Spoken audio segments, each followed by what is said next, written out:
Hi again then guys, and welcome to the fourth installment in my long-form series covering the new aspects of Gran Turismo Sport, be it the visuals, the audio, the physics, the new cars even, new tracks, that kind of thing. And this particular installment is a pretty highly requested one. It's a subject which many people have strong feelings about, and that is sounds. Specifically the car sounds, the car audio, the quality of the sounds, how loud they are, how unique they are to each vehicle in the world of Gran Turismo. Gran Turismo has never really had a great track record for how good the cars sound. They certainly have cars in there which sound great, but generally they sound quite generic, especially when you upgrade parts such as the race exhaust, that kind of thing.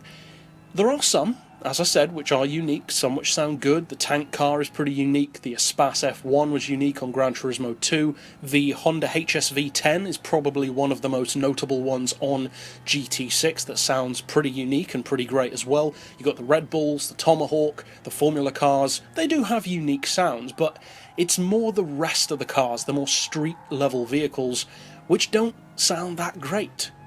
What about on GT Sport? Has it changed? Well, I'm going to use some portions of this video to showcase just the sounds, and we're going to discuss it in two distinct camps: road cars and race cars. There actually aren't that many road cars on GT Sport in comparison to the race cars. The majority of the cars are Group 4 and Group 3 race vehicles. And then you have the N300s, which are the road cars, stuff like your TT Quattros, your Imprezas, your Evos, your Evoras, that kind of stuff. So first of all, let's talk road cars.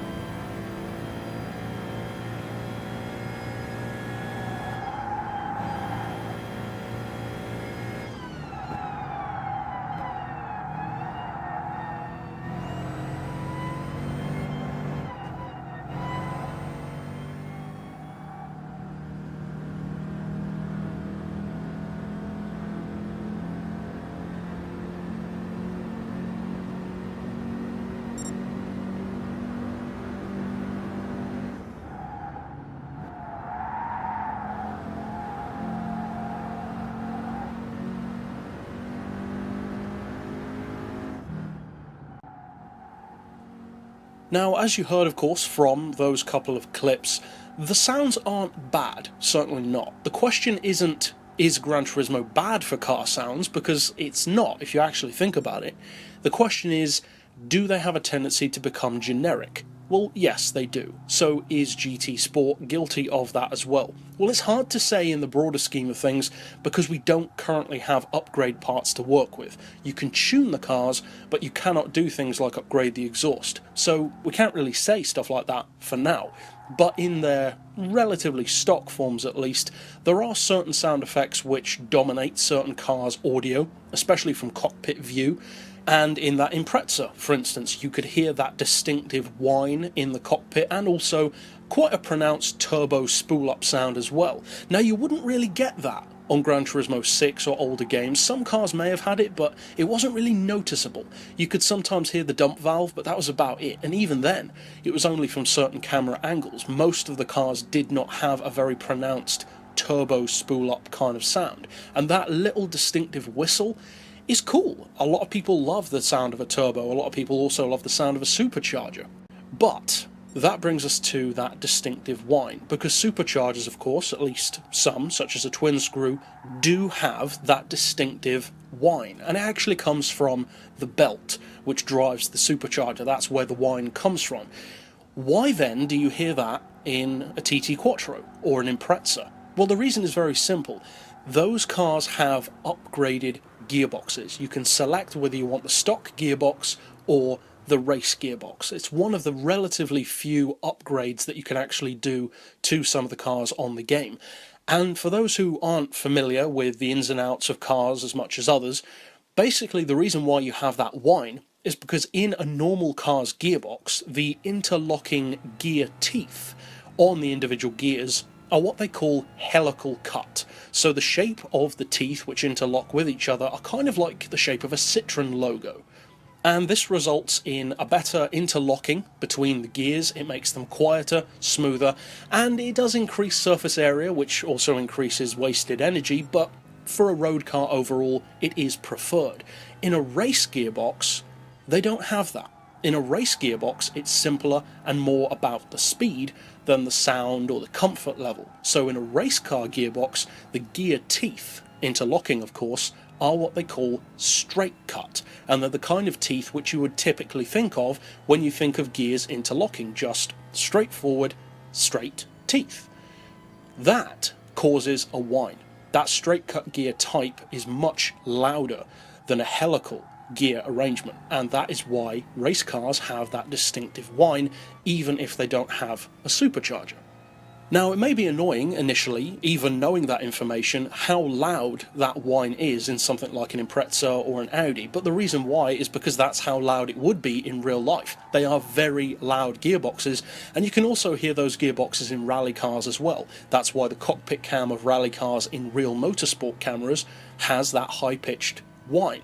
Now, on the game, that's a nice addition to have. It's not a new one. GT6 had that as well. You could hear that gear whine. You could also, of course, hear a supercharger whine, which is a little bit different, but fairly similar. On GT Sport, I like the attention that they've put to things like the turbo spooling up, the gear whine. As far as the engine itself, though, and I touched on this in a previous episode, many of the road cars aren't really that loud anyway.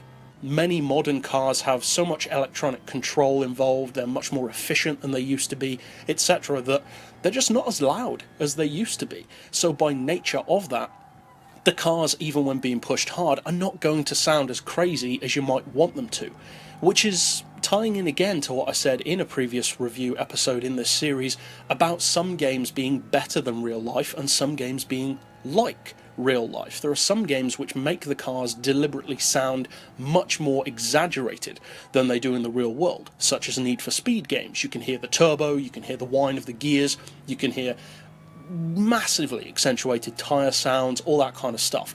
I personally like that. I like when they overcook it because it gives you a lot to listen to. At the same time though, Gran Turismo again has never aimed for that. They aim to sound more like real life. They haven't really hit the mark many times due to the generic sounds, but they do aim to be that little bit more understated approach where it just sounds like reality rather than aiming above reality. So overall for the road cars, I would say it's a mixed bag. Some aspects are good, such as the gears, the turbo, that kind of thing, but for the car sounds themselves, especially when you're not in cockpit view, the engine noise, that kind of thing, it's a little bit muffled to really tell. You'd have to get a louder car. The cars don't sound generic. The TT Quattro doesn't sound exactly the same as the Impreza, for instance. I don't have any other N300 cars to work with at the time of releasing this video, so I don't have any more to compare it to. I'm sure you can on YouTube, though, with cars that other people own, and check it out for yourself. What, though, about race cars?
Well, as you could hear from that selection which I just showed, the race cars are not only different on the game, some are radically different to each other, but also by the nature of a race car being much more free than a road car in terms of what it can sound like, how loud it can be legally. There are still sound limits on racetracks. Some people might not know that, but there is. You cannot be excessively loud, even for a race car. Stuff like the Zonda R is too loud for many racetracks.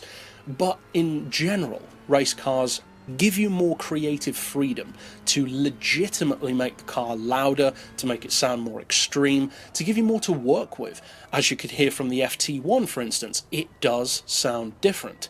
On Gran Turismo 6, the race cars had a pretty good range. The 787B, for instance, sounds nothing like an Audi R10, obviously, and then you've got others which don't sound similar as well, even within similar classes. The XJR9 doesn't sound like a Sauber C9, etc. But others do sound very similar, and some cars just don't sound as good as they should. Some are way off, in fact. So how does that compare? Well, on GT Sport so far, I've won more Group 3 cars than anything else. I'm not sure exactly why, but that's just the way it's worked out for me.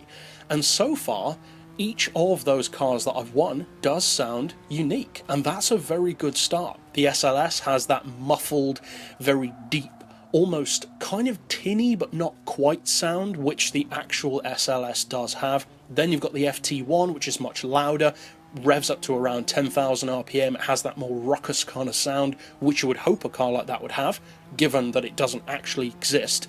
And then you've got others like the Alpha 4C, which again doesn't exist, but is based on the real 4C, which itself is a great sounding car. So it's nice to see that, at least to some degree, they have used that creative license to turn those road cars into fictional race cars, maybe some inspired by reality but not copying it, and use that creative license to make them sound not just good, but unique. Because some car sounds on GT5, 6, 4, whatever, don't necessarily sound bad. It's more a case of hearing it too many times on too many cars. For instance, on Gran Turismo 6, when you fully upgrade an Aston Martin Vanquish, it sounds exactly the same as a fully upgraded Viper ACR, despite the fact that one has an 8.3 litre V10 and the other has a 6 litre V12. Ridiculous, but that's the way it is. It's not a bad car sound, they actually sound really good, but they shouldn't even be remotely close. On GT Sport, at least so far, that's not the case. The cars do sound unique. You've got the pops and bangs of stuff like the Mustang. I've heard as well that the Challenger also sounds very good. I haven't had the opportunity to hear one yet. Again, I haven't checked out other people's videos, but I'm sure you can if you want to, obviously. And it's looking good overall. The car sounds in general are better, I would say, on GT Sport than they ever have been on Gran Turismo in general, because not only do they sound good, but they're more importantly more varied. And for our final point, it's more about stuff like environmental sounds, tyre sounds, maybe the sounds of grass or dirt when you drive on them. Can you hear spectators, background noise, that kind of stuff. As far as that goes on GT Sport so far, I haven't specifically stopped the car to listen to that kind of stuff. It's been more just what I've heard in passing, but on certain tracks, when you slow down, you can definitely hear the spectators cheering, as you would on other Gran Turismo games. As far as other stuff though, it's not really that noticeable. There aren't really many background noises, especially if you turn the music off, obviously. The tyre noises are, well, tyre noises. What do you expect? Of course, they just sound like tyres. There's nothing special there, because that's not what it's about. So overall, I would say that at least for now, I am personally looking forward to seeing what the other cars sound like. I've been winning a new car every day, as I'm sure many of the other guys playing the beta have been, and it's nice to hear not only that obviously they sound unique, as I've been saying, but they also do handle in unique ways, they all perform in unique ways, and that's fantastic to see. It's all looking good as far as sounds go. I would say if you're a skeptic of GT Sport, it's looking in the right direction. If you're a GT fan in general, which I am, as of course many of you are, then again, it's looking good. I wouldn't set your hopes to be the best in the world as far as car sounds, because I haven't seen enough evidence to suggest that yet. But is there evidence for improvement? I would say yes. But that's it overall for this particular installment of my review series for GT Sport. Of course, you can check out the prior 3 parts as well, covering other aspects of the game like visuals, physics, tuning, that kind of stuff, and also stuff for Gran Turismo 6, Forza and various other games on the channel as well. But for now, As always, thanks for watching.